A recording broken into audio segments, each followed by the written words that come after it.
In this short video presentation ng Gold Extreme, merong tatlong paraan para kumita. Direct referral commission, 500 pesos for every successful sign-up, unlimited po yan. 2 full table exit for 25,000 pesos. Number 3, re-entry, full table exit for another 25,000 pesos. Ito yung isang halimbawa ng table number 1 na makikita sa mga member accounts. Okay? Sa first table, merong first level, second level, third level, at fourth level. So, paano ka kikita ng 25,000 pesos? So, imagine, ikaw yung nasa fourth level. So, ang gagawin lang, ang kailangan lang gawin, yung first level, malagyan ito ng mga bagong sign up o mga bagong member. Saan manggagaling yung bagong member? Maaring sa'yo, maaring kay Larry, kay Joseph, kay Bong. O let's say kay May, naka-invite siya ng 4. Pwede niyang ilagay dito o dito or magkakasunod. So, nasa kanya na yon kung saan niya gustong ilagay. Then si Larry, naka-invite ng 2. Kung saan may bakanting slot, doon niya ilalagay. And then si Joseph, naka-invite ng 2. Maaring dito niya ilagay kung saan din may bakanting slot. Okay? Once na napuno yung first level ng 8 bagong sign up, so ibig sabihin, kailangan mo nang mag-exit kasi puno na yung table. Once na mag-exit ka na, mag-earn ka ng 25,000 as a bonus na bigay ng company. So, once na nag-exit ka, anong mangyayari sa table? Okay.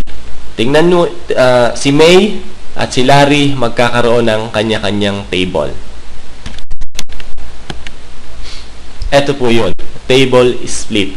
Si May may sarili ng table at mayroong 8 bakanting slot. Si Larry, okay, mayroon ng sariling table at mayroong 7 bakanting slot at makikita dito yung re-entry mo. Okay? Bakit nandun yung re-entry mo? System na po ang maglalagay niyan. Okay? Kahit saan niya ilagay yan, pwedeng kay May or pwedeng kay Larry.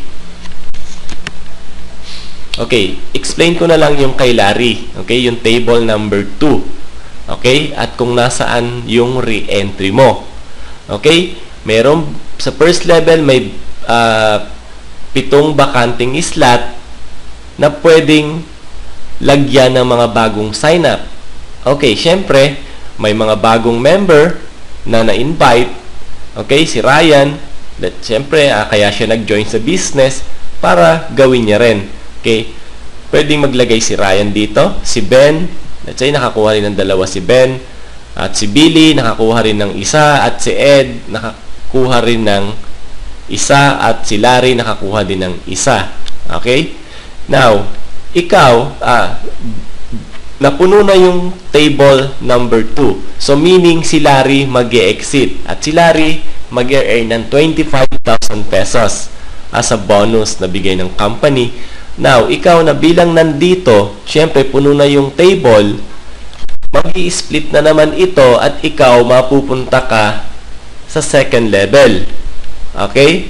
So, same scenario, mag-i-split, magkakaroon ng sariling table si Dina, magkakaroon ng table si Joseph. Na kung si Dina, syempre nandun ka sa table ni Dina, same scenario, pupunuin lang din yung 8 slot.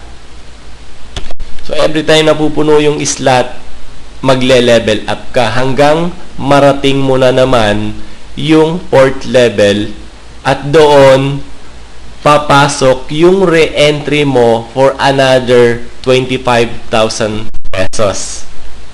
So, ganun lang siya kasimple. Napakadaling ipaliwanag, napakadaling ibahagi. Okay? Kung sino man yung nag-share sa inyo ng video ito, balikan lang for any other concern o question about sa company, sa product,